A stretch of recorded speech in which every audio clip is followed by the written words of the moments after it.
बे समावहाय जोङो सावथुन मुलुगनि बयजोंबो सिनायथि जानाय मिथिसार जानाय मेन्डेला सारजोंहाय जोङो दिनैहाय नैबे थुलुंगा फिल्मावहाय मा पार्ट लादों बिथांनिफ्राय जों मिथिना लानो होमब्ला दे सारा खिन्थादो मा पार्ट लादों।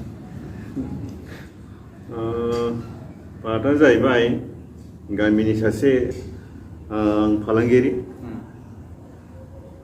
बेवहाय थाखा फैसानि लबाव आङो जायखौ समाजा मोजां मोना जायखौ समाजा गनाया बे खामानिखौनो मावनानै समाजाव आङो गाज्रि बिजनेसआव आखाइ होयो जायनि जाहोनाव आङो गोबां मावथावै खामानिखौ मावो आरो इयुनावहाय बे गाज्रि खामानिनि थाखाय आङो साजा मोननांगौ जायो। बेखौ नायनानै नोंथांमोना जानो हागौ नैबे फिल्माव आंनि रलखौ एसे गुबुन नुगोन। सिगाङाव जेसेबां कमेडि खालामबोदोंमोन नाथाय नैबे थुलुंगा फिल्माव कमेडिनि गोजानाव थानानै एसे आलादा रोखोमै रल लानाय जादों। ओमफ्राय दा सारा बे थुलुंगा फिल्मनि अनगा ओरैहाय खयथासिम फिल्म गाबखो दासिमहाय?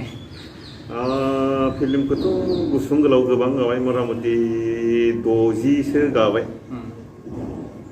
गासै 60था जाबायना? 60थासो जाबाय।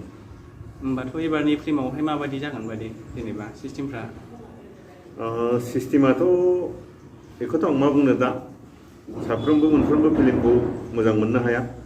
साफ्रोमबो लिरगिरिफ्रा साफ्रोमबो डाइरेक्टरफ्रा जि लुबैयो जानो हागौ बेखौबो होजोबनो हायाबो जानो हागौ। बेखायनो बेखौ मा जागोन होननानै थोंजों बुंनोबो हाया।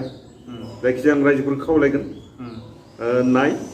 नायनानै आर्टिस्टफोरखौ थुलुंगा हो जायफोर प्रडिउसार बिथांमोनखौ थुलुंगा हो बेनि उनाव रिजाल्टखौ बुंनो हागोन नाथाय आं रिजाल्टखौथ' दा जेबो बुंनो हाया।